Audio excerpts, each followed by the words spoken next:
narrative of this one particular family um, from sort of the beginnings of history on. It sets the stage, and it's huge. When I read this through again, I made a connection, or a sort of a connection in my head that I'd never made before. You remember Thornton Wilder's play Our Town, and there's a dialogue in which Rebecca, the daughter of the Gibbs, um, says this. And the purpose of it seems to be that Thornton Wilder is telling us that what he's talking about in this play, in this story, is both cosmic but quite specific and present. And so Rebecca says, I never told you about that letter Jane Crowfoot got from her minister when she was sick. The minister of her church in the town she was in before she came here. He wrote Jane a letter, and on the envelope, the address was like this. It said, Jane Crowfoot, the Crowfoot Farm, Grover's Corners, Sutton County, New Hampshire, United States of America. What's funny about that, says George. Rebecca says, but listen, it's not finished. The United States of America, continent of North America, Western Hemisphere, the Earth, the solar system, the universe, the mind of God. That's what it said on the envelope. I think the opening chapters of Genesis are centering us in that whole context, the same way Rebecca is centering the story in this play. With that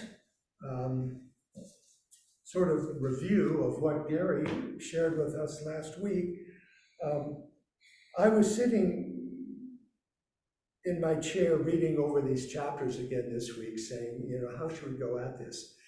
I could give you kind of a Cliff Notes run through all of these stories, and you wouldn't learn anything other than what you would learn if you opened your Bible and looked at those little, content notices at the top of each page. So you all have the content story, and I would like, instead of going through that, assuming that most of you have been following the Good Book Club calendar and reading these chapters through before we get here.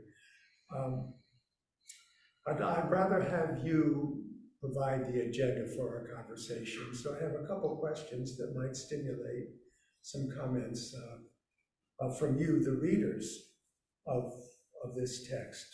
For example, in reading through these, did you have an aha moment that you'd like to share? Or how about a passage that you find troubling and you don't like it? Or how about a childhood favorite, and do you read that story differently now than you did when you were a child? I saw one little smile when I said that. Has your understanding of it changed? Where do you find hope or promise in these readings? Where do you find judgment in the passages? And are promise and judgment opposites or somehow partnered? What do they reveal about God and God's intention for us and for the world?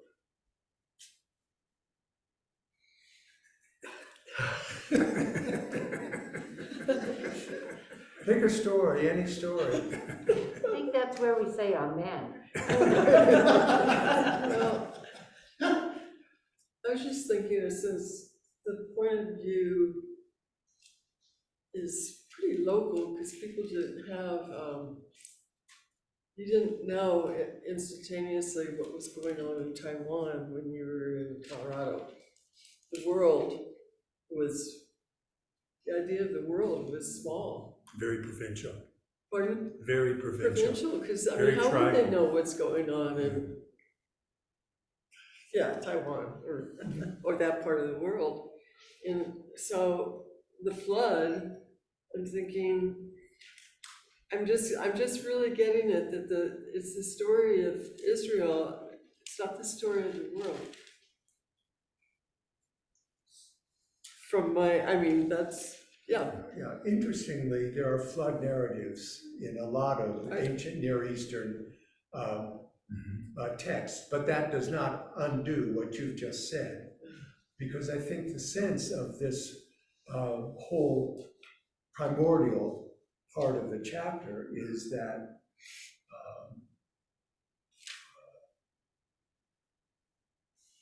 it is prehistorical.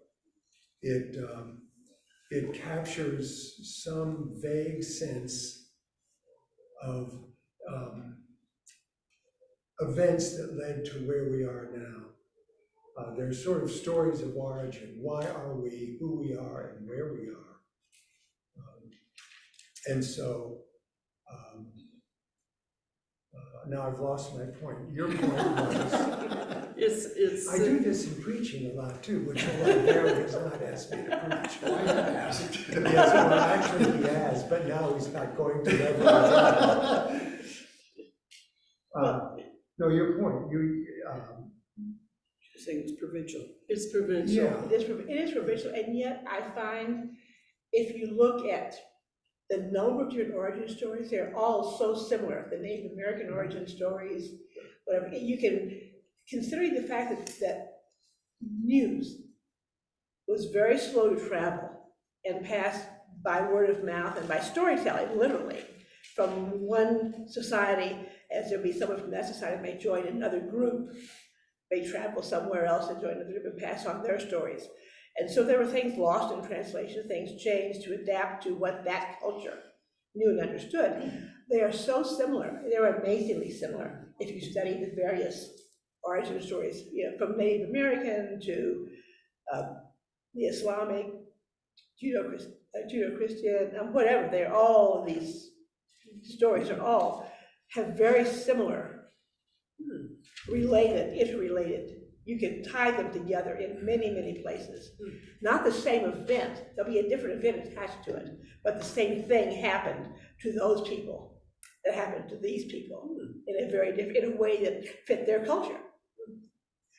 So there must be some, it makes me think there is something overriding, not just the word of mouth passed from society to society, from group to group, from culture, from clan or whatever, but that there's something overriding that kind of brought it all together. Again, that's this big, who's in charge here? And how did it really all did happen the same way, but different peoples just interpreted it in different ways. Yeah, whether there was one local event It was local to this group.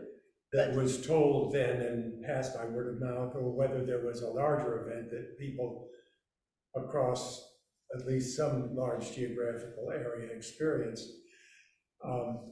What we have here is the account about how one particular community experienced it and remembered it. So let's take a look at that. What do you read in the story of the flood that, what does it say about us as human beings? What does it say about God? About our relationship?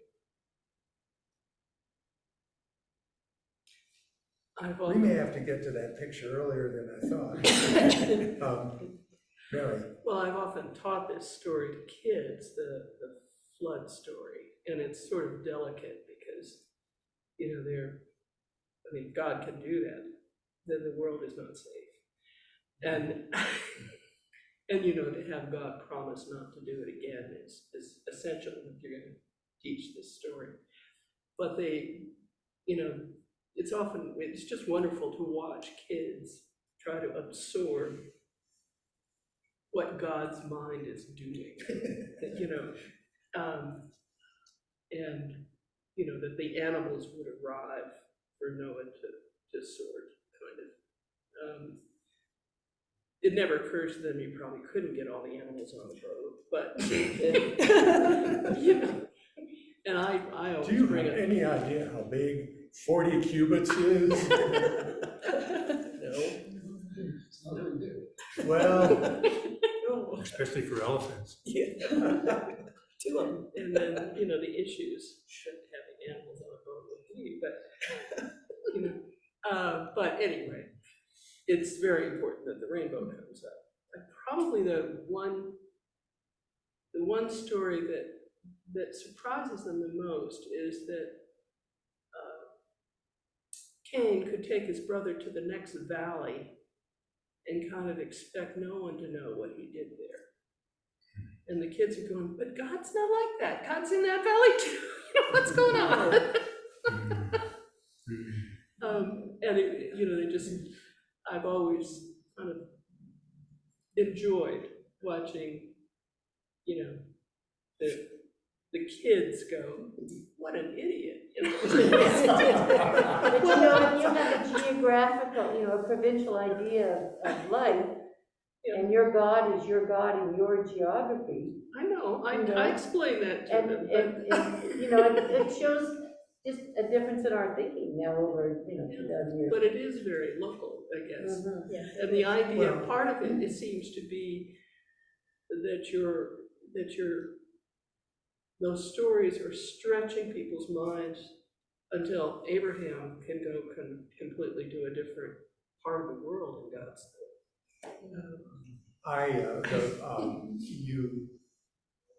When you jump from the flood story to Cain, where are we going here? But I see what I see connecting the two of them, and you're talking about kids and their Yeah. reaction.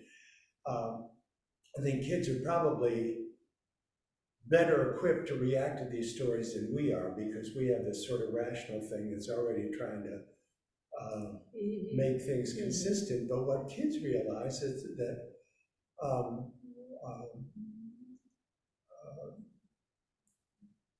what's going on here? I mean, how can God be so furious that he floods everything and ruins everything? And yet, you know, the other side of that story, we'll have to get to the picture, I guess. The other side of that story is that life is preserved. So God destroys life, God preserves life. You know, God says, you know, first of all, sets up a situation in which fratricide is the result. I mean, God could have said, you know, your goats are great, your wheat is great, that's fine, I love you both, you know, it didn't happen that way. So in one sense, you know, the way the biblical narrative can be read is that, you know, God sets these things up. And then so now he's got Cain being a bad guy, as I guess murderers generally are viewed that way. And but then, you know, he heaps protections and blessings on Cain. Yeah, I know. And I always point that out, I always did, because, you know, we are so judgmental as a society, we don't like their criminals. And it's not worth, you know. We don't think highly of our criminals. Well, we sure don't take very good care of them, I'll say No, that. That's for sure, yeah. But that, you know, that God would completely forgive him and allow life to go on. Well, I must have been predestined to be a Episcopalian, because I was a blasphemous Baptist in Bible study, in Bible schools. And I used to ask those kind of questions in Sunday school. And it was real blasphemy in the Baptist church, needless to say. Blasphemy to, Ask that kind of question, like, why did this happen? Or what did Jesus do as a little kid? Did he behave like the rest of us do? I mean, that was blasphemy. No, he was perfect from day one. He never did anything wrong. The only thing he ever did wrong was to stay in the temple behind his parents. And that was for a good reason. But He that was was getting the right wise. thing to do. Huh? You know, but that was the right thing to But do. that was right, but then he was getting wise at that point, so he had made an adult decision. Now, you're not allowed to be what was he, 11 then? Yeah, You're not allowed to be an adolescent at 11. You have to wait until you're 14, 15. Do that crazy behavior. people matured earlier in those days, they didn't live as Oh, long. okay. They're catching up nowadays. That other part of the Cain and Abel story is that they all realize that all of humanity came from the murderer. Yeah. Theoretically, but it keeps running into people, but. Well, I yeah, was just go gonna ahead. say, and this sort of picks up on what you were saying, is that, and I'd never noticed this before, and I think it was Everett Fox that sort of pointed it out, is that all of the punishments are, there's double mercy. I mean, there's mercy with the punishment. Or protection, that Adam and Eve are thrown out of the garden, but they are given clothes. You know, Cain is given a mark to protect him, whatever that mark is. You know, there is this flood, but there is Noah. You know, so there are all of these things that the judgment is meted out, but with mercy attached to it. And I haven't seen that before. I thought that was pretty cool. I'm sorry I'm late, but it's a fact of my life. When I was reading about the mercy, I immediately thought of John Winthrop sitting in Boston Harbor in 1620 with all these people he brought from England, including Anglicans, who were on his land because he sold it. And he brought anybody who wanted to come to the New World for Massachusetts Bay Colony, and he wrote a wonderful legal essay. It is not a sermon, but it outlines American law. And he argues on the Old Testament is judgment and the New Testament is mercy. And we must have both in our law, judgment and mercy. And he outlined the American bankruptcy law because all debtors in England were put in prison. And he said, we aren't going to do that here. The family has 7 years to correct it, and if they can't correct it, they keep working, they live where they are, but they keep working, then we forgive them. I have students call me from college. Dr. P, what was that essay Winthrop wrote? And so I give them the title, because it's obviously not under copyright, and they go get it, and they said, you know, man, that really is an excellent essay. So I just wanted to share that today, and I'm sorry, No, thank you. yeah, Thank you. it's a great essay. The assumption, though, that there's no mercy in the Old Testament is what. Well, he doesn't quite, I mean, he just I'm says just that's what saying. American law has to be. But he does equate it, Old Testament's more judgmental, More, I'd say, yes. yeah, and New Testament preserves mercy, and that's what our law must have. Yeah. I want to stay with Cain and Abel a little bit. Any of these stories is wonderful. I'm puzzled, so I ask your advice on chapter 4, verse 7. This is God's blessing, if you will, on Cain after well, first of all, why is Cain's offering not acceptable? Yeah. That's a question. But when it's not accepted, then God says, and Cain's kind of storming around, unhappy. God says in the New English Bible translation, if you do well, you are accepted. If not, sin is a demon crouching at the door. It will be eager for you, and you will be mastered by it. Now help me, I remember in Steinbeck's East of Eden, I forget, who was the son, Caleb or Cal or someone, anyway. Yeah, it's It's the Cain and Abel story written in, right. and there's a wonderful restatement of this blessing, which really made a lot of sense. And I left all my books when I left Columbus, so I didn't have the book at hand. But does anyone remember that passage, or in place of that, it made such sense of this blessing? What sense of this does this blessing make? You know, I don't know the answer to that. This isn't a third grade quiz where I'm testing to see if you got it. I'm really, it's a very curious thing. What's the verse? 4:7. Verse 7. Could you will? Part of what was in the Steinbeck was the sense that the father, at the point of his death, was blessing the older son.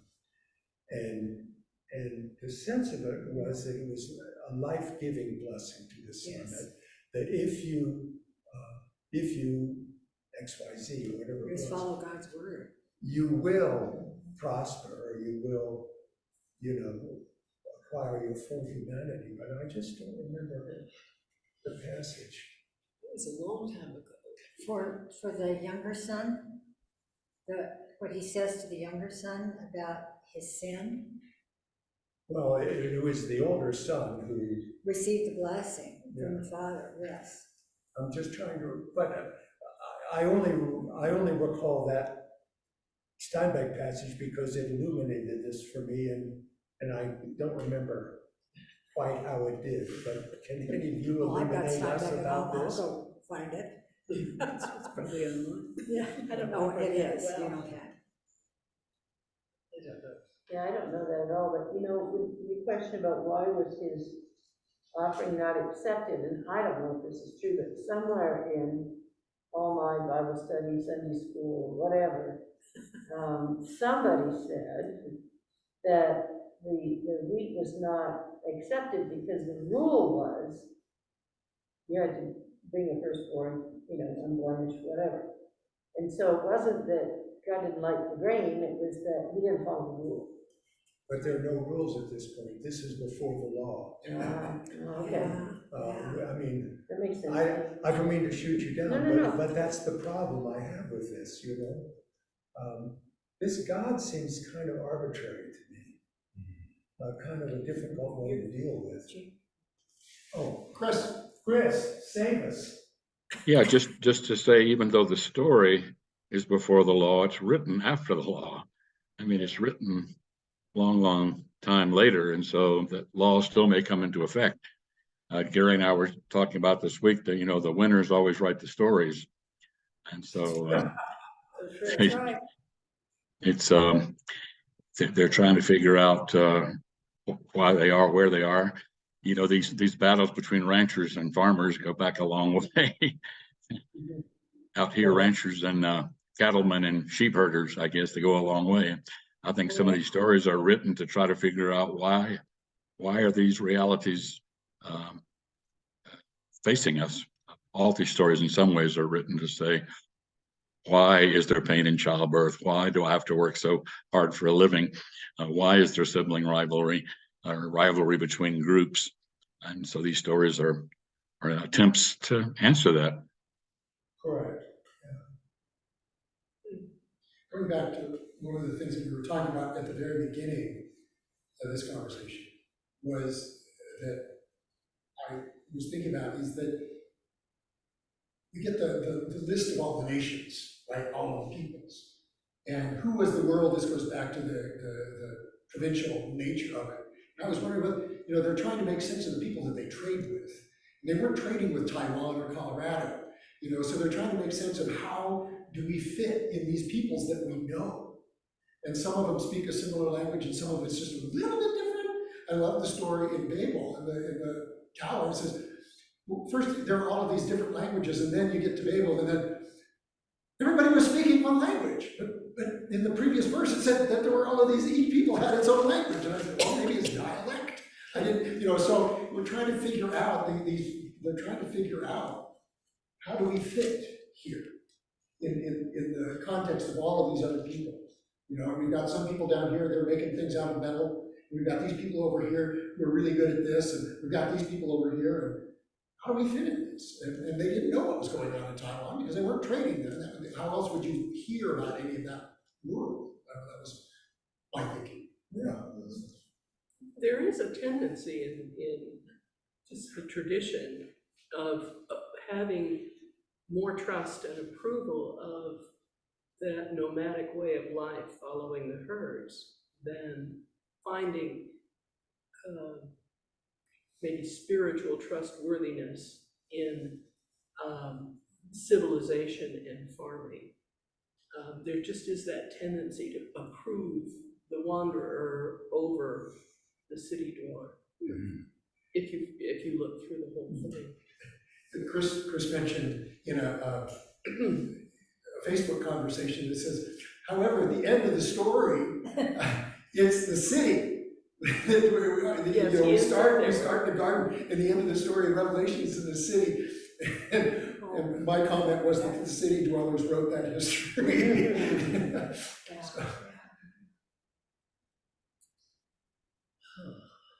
Well, in my Presbyterian life, which is still a big part of it, Cain didn't offer a blood offering. What was that? She was Cain didn't offer a blood offering. And that's what she was.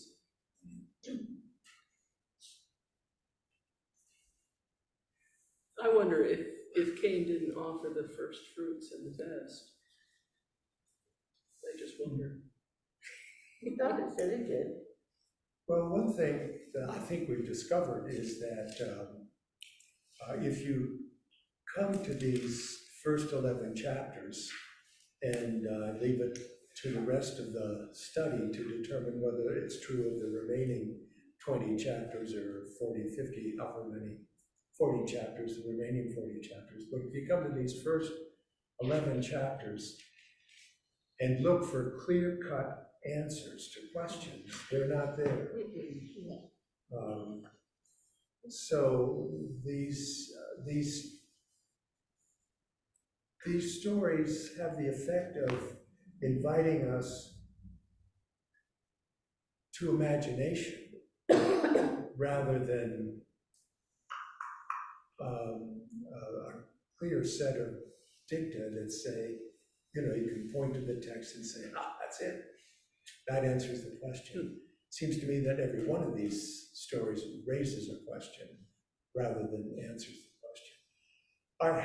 Have we beat poor Cain far enough?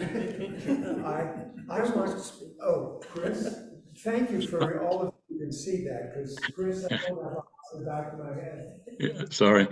I just have to share one. It didn't work.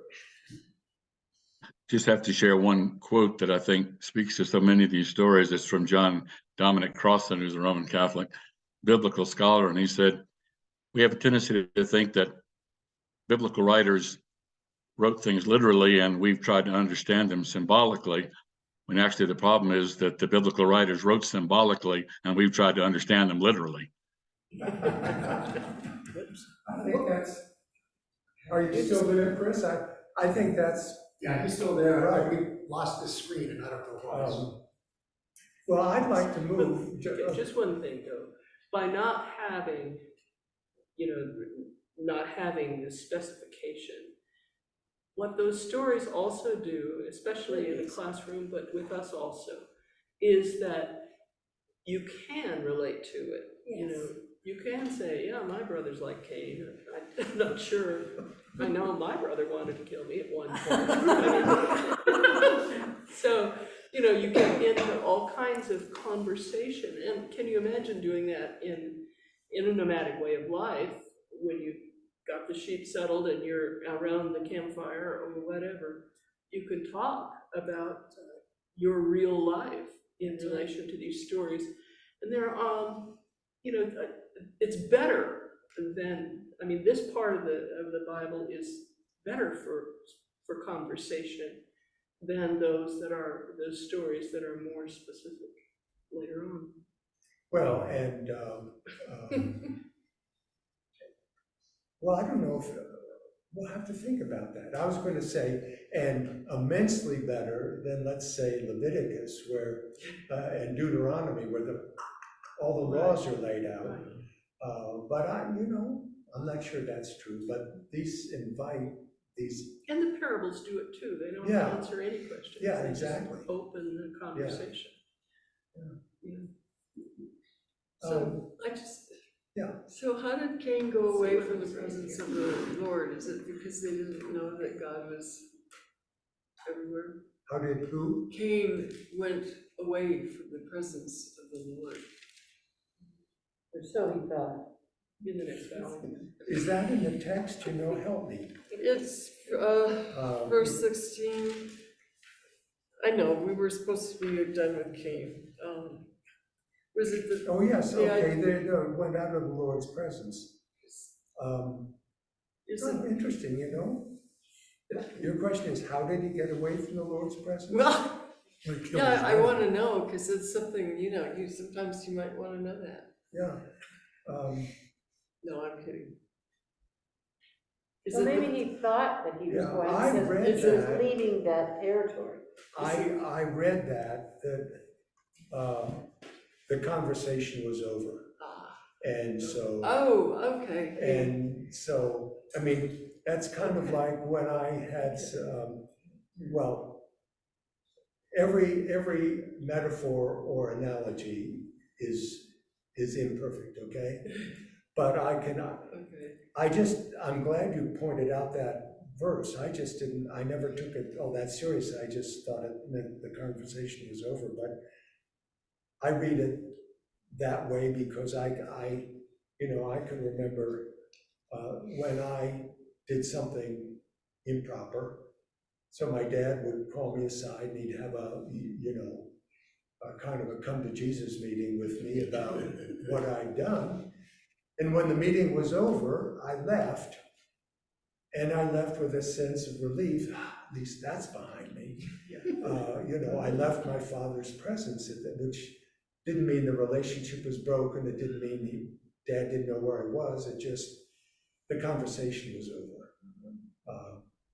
I don't know. I mean, as Mary says, you can read. These are stories, so we can read them a lot of different ways. Okay. Well, as you were talking, I was thinking about instances when we feel that God has somehow denied us something we really needed, and we move away in various ways, not coming to church, not participating, not everything else. And it's because we may feel that, we haven't gotten the lecture yet, or we got the lecture and it was too painful. But it's that God didn't say move away from me. He just said, you didn't do this right. And it reminds me of one of the Quest retreats I went on with the kids. And our speaker was a very fine Presbyterian minister, by the way, but he brought up sin. And in Indo-European, which is what the dictionary says all those languages are, he said sin means missing the mark. And I thought of that as you were talking Sin about means, missing the mark. And Cain had missed the mark. And so the need to ask for forgiveness and correct, I think, is in the story. man, I mean, I want to get away from the story of Cain, but Okay. you know what? Go. What guideposts did Cain have? Yeah. Nothing. I mean, this is the first offering in Scripture. There are no guidelines, no rules. Now, as Chris has pointed out, these stories are told by people who do live under the law, but they're about a time prior to the law. And so here poor old Cain, Abel has a goat and he says, I think I'll give this to God. And Cain says, well, I don't have goats, but I got a bunch of wheat. I'll take that and give it to God. He didn't have any rules that told him, what a blood offering would be preferable to So maybe it's an Still instruction about I blood still offering. think this God is a very puzzling God. But he didn't know, but now you read the story, and so you learn that it's gotta be a blood offering. Well, I don't know, Maybe. but, I mean, at least we learn, we have this crazy story about Cain anyway. And I would say, no, it's not about learning how to do it right. It's about learning how the world works. Oh, And most of the time it's not right. I would say this isn't one of, Leviticus is for that, but this is to open the conversation and to expand your thinking in the presence of others discussing the same thing. The translation, I know you want to get off of this. And I think somebody brought this up, but I just want to, this translation, the Everett Fox one says, it was after the passing of days that Cain brought from the fruit of the soil a gift to Yahweh. And as for Hevel, he too brought from the firstborn of his flock from their fat parts. So I'm wondering if there's this distinction between firstborn or first fruits and just something from the garden. Yeah. And that the firstborn of the flock is different than, well, I already ate the first 5 carrots, here's another one, but it's a big But I carrot. still have them. Well, and that comes back to the thought that when these stories were told, the law was already in people's minds. So Chris mentioned that you sort of, well, who was it? Kierkegaard said, you live forward, but you understand backwards. Here is a story that's written by people who are understanding backwards. So, can we move on? What story would you like to tell? What? What story would you prefer? Where do you want us to move? I want to talk about that we have genealogies coming out of our ears in this section. What do you make of that? It's ancestry. Folks who want to find out where they came from. Are you a genealogical? Not, well, I mean, I had a lot of family history given to me. And I did find a Bible this year that I've had since my brother passed away that was written in 1878. And it was my aunt, she was a great aunt to me, Great Aunt Addie's. It was Great Aunt Addie's Bible, and in it was her mother's obituary and a quilt piece. I have some friends who quilt, I should give it to them so they can see what this quilt piece is like. And in it is the fact that my great-grandfather was killed at the Battle of Memphis. And he was in the Iowa, whatever, I can't read all the numbers. I know it says Iowa. But I thought, boy, that explains something, because my grandfather and his brother were adopted by an uncle during the Civil War and brought up by this uncle in the Mount Pleasant, New London, East Iowa. And Uncle John married Aunt Addie. So I know that family history. And it really gives a sense of who we are. And I think that's one of the things that genealogy does. And for the time that this was written, that would be important because it goes back quite a ways, but they know all these stories so they can connect to it. Does that make sense? Yeah, it does. Yeah. It does, yeah. I think it's important that all these genealogies are here, though they're very tedious to read. And if you are like me, once you see that you're in a chapter that's nothing but genealogy and you see it's the exact same formula, so-and-so lived so many years, and when he was so many years old, he had a son, and that son lived so many years, but when he was so many years, you begin, okay, I'll just skim All the 29 to 31 years old when they had their it first does son. that. Which leaves me with enormous respect for Bishop Usher, who did all the arithmetic to work backwards to find out that the universe was 4,004 years old or something in the 19th century. I found interesting, just because I'm the kind of person that finds the exception, in verse 6, 3, it basically says, I'm sick and tired of these guys, I don't want them around forever. Their days shall be 120 years. And then we get through all these genealogies of Noah's family that all lived to 600 to 900 years. They're living a long time. Like, is it only for Noah's family, or make up your mind here, God? Well, it's human beings deciding the time, I think. Yeah, probably, but I think just God thought that was kind of ironic. laughs at us when we have to do time things. I'd never caught that when I read this in the past, that he said, I've done. Well, can you imagine the short scholars that lesson. had to do that for Jesus? Yeah. I mean, that's something. We get to David, and then we get to Benjamin, and, holy cow.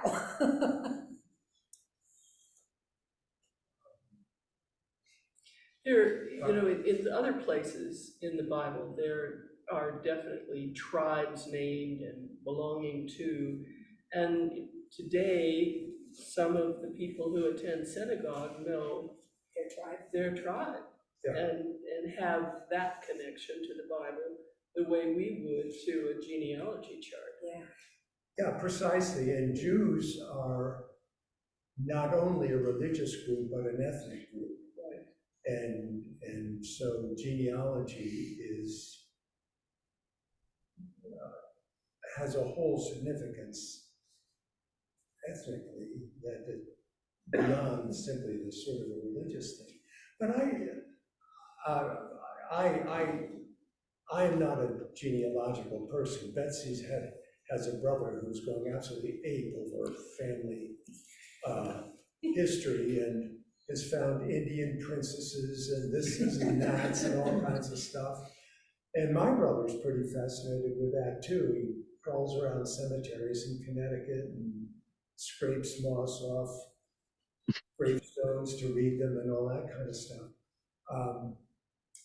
But we do it too. We have the apostolic succession in the Episcopal Church.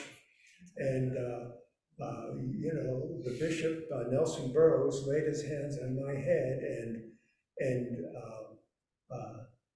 theoretically, though not physically, working back through the generations, someone's hands were laid on someone's all the way back to Peter. And we all stand in that line. Right.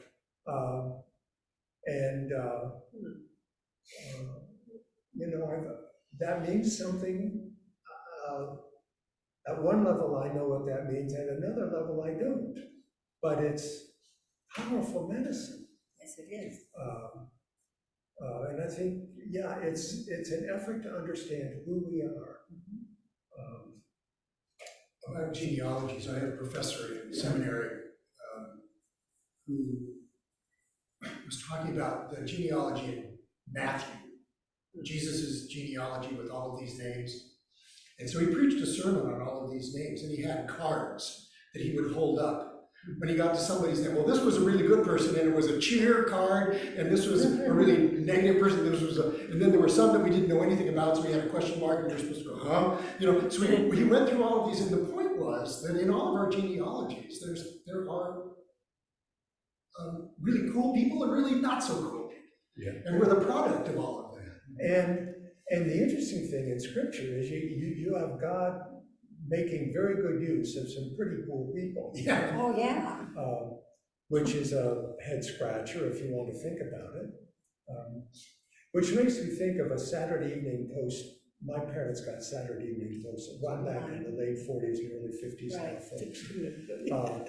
And the cover was a family tree. It was I suppose an oak tree or something, and at the it was actually an upside down family tree, but at the very stump, down where the roots went into the ground, was this 1950s Leave It to Beaver, perfect family, mom and dad, very attractive, two little boys, boy and girl, I guess, scrubbed and shiny faced and everything. They begin to go up and through all the branches, and there are pirates and cattle rustlers and preachers and all kinds of fascinating people. To your point, I mean, God, there's no accounting for God. He uses all these people somehow. And I need to be one too. You Exactly. could almost you write know. a song about that. Yeah, you can meet them at tea and in school and in the lane and. Holy moly. God has absolutely no taste. Thank goodness. Also known as Well, you know what, discrimination. Chris, you're absolutely right. I'm in a reading group over at Windcrest. They don't let us out, so we have to amuse ourselves inside. And I'm preparing a session for the next session on Flannery O'Connor's short story, Revelation. I don't know if you remember it. But that is clearly a story about God not having any taste in people. I mean, the people who lead the procession into heaven. The story is Mrs. Turpin has a very clear hierarchy of people, and on the bottom are white trash, I think, and then come blacks, and then come all kinds of people, and then anyway, she has this revelatory moment when people are being brought up into heaven, and the order is precisely the opposite of what her order in society is. And The first will be last, the last will be first. well, yeah, but in the story, there's a punch to it that verse doesn't have. Yeah. If you just read it. Holy moly. Oh my goodness. Anything else? We've got about 10 minutes. Yeah, We have 10 minutes? You better want do to do your your picture? Well, why don't you throw the picture up there and I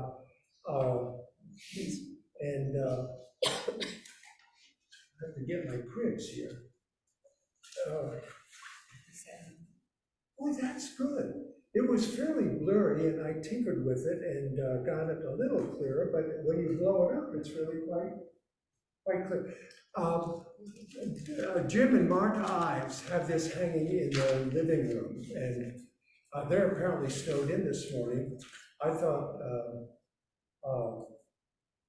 I said, Jim, if you're there, I want you to tell the background of this story. They lived in Alaska for a while and I guess knew this artist and bought some of his pieces.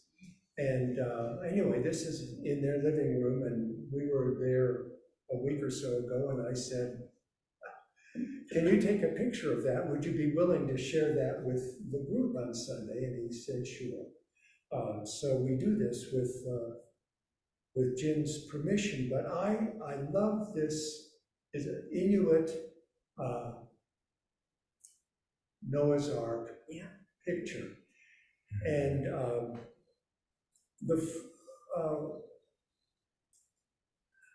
it has I'll just give it this. Jim, do you have any other prints with you? What? Do you have any other copies of the print with you? I have a couple. Because it would be easier to see. One is blurry and one is a little clear, so you can shoot them There's around. walruses and. Yeah, Animals of Alaska. yeah, they're all Yeah, animals yeah. of Alaska. Well, the first thing I noticed is that most Noah's Ark pictures are the animals coming to the ark before the flood. And this is Yeah, that's fine. Take a look. after the flood. They're getting ready. So the first thing I noticed is I remember seeing all the Noah's Ark pictures when I was growing up as a kid. And the animals looked like prisoners being marched, out of cell blocks. Yeah. And, kind of glum and, being herded into this thing. And here they're frolicking and jumping around Yes, and having a jolly good time. But what fascinates me about this is the artist uses a device that you oftentimes see in medieval art in which time is compressed. So there are different parts of the story in the chronological story that are all put together in a single picture. Um, For example, the dove is coming back Yeah. with the olive leaf. So that, I think, as I look at this picture, that's the earliest part of the story that the picture represents. Now, that's not when Noah decides to land the ark and open it. He waits a while, a week, I think it is, and then he shoots the dove out again. And when the dove doesn't return, then he says, maybe I'll risk opening the door, looking out there. So he opens the door, and sure enough, there's some dry land. But Noah's pretty cautious, so he waits another period of time before he throws open the gate and they disembark. So the first part of this story is Noah gets a hint that the waters are receding because a live sprig has been brought back to the ark. And then there's the debarkation. The animals have now left the ark. And then I think the blessing of being fruitful and multiply, way over on the right-hand side of the story, there's a bear cub with mama bear. So apparently the business of multiplying has already begun. That's right. And so they're not only out there frolicking and having a good time, they're beginning to repopulate the earth. And I wonder, way up at the upper right, is that a baby goat with mama goat? I don't know. But it looks as though the repopulation of the earth is taking place. And then in the background, there's the rainbow and the covenant, so the new covenant. So the artist has compressed the story, so it's not a photograph that just captures a moment. It's a photograph that captures everything from the first sort of testing to see whether the floodwaters have receded to the population of the earth. So it's a big chunk of time that this painting captures. But what I like about it most of all is the cheerfulness of it. And this captures, again, that ambiguity about God that we were talking about earlier in the Cain story. When I left Sunday school, the message I had was, be good or God is going to lump you down with a flood. But this is the other side of the story. There's blessing in this story. And they're pouring out of the ark, and they're romping around and frolicking and doing whatever you do to procreate. And you see there are even little sprigs of plants beginning to grow up in the earth here. And Something else I immediately noticed about this, and is that Noah has his hood on and his dark clothing, and I have seen a dance up in Alaska where they are in a circle and they're all doing this sort of thing, imitating the work that you might do perhaps to catch something out of the sea, but it always ends in this position. And there's always something in the hand of the dancer up here, a feather, in fact. And so there's Noah doing. what in the dance, do you know what the significance of this final gesture is? And there's I know it's the end of the dance, and everyone who's in the audience and also the dancers kind of go, humph, together. And then there's this frozen position stating this is the coda. Interesting. I wonder, we'll have to talk to Jim and Martha to see if they know more about that. That's really interesting. So, another sense of the native culture is that it's nonlinear. And so the idea that this is seen as a snapshot of the whole, kind of a circular reality rather than a linear reality, is probably part of this as well. And why is there only one owl? Only one owl? No, there are Oh, no, there's two. another one down. There's one on top of the gaff. One's on top of the Oh, sail, I see, and then, yeah. yeah, it's down the bottom. Gotcha. Or you know, Papa Owl is out roaming around. He doesn't stay home the way he should. He's on the My goodness. pole of the mast of the boat. Well, The sail. Yeah. I don't know how many other people get a smile or a chuckle out of the folks who have to make the ark, you know, and have everybody, this event, this, whatever it is in Indiana, wherever it is, that the ark is maybe connected, and there's one sort of up in Estes Park. And I thought the physical presence of that ark on Mount Ararat has driven archaeologists forever. And it's never been important to me.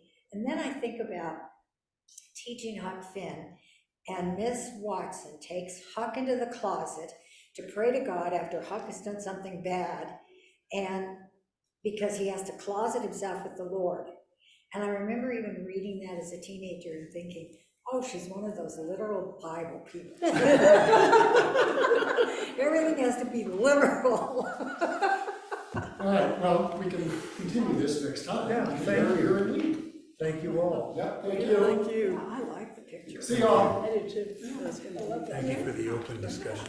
Oh, yeah. Yeah, yeah. It's a wonderful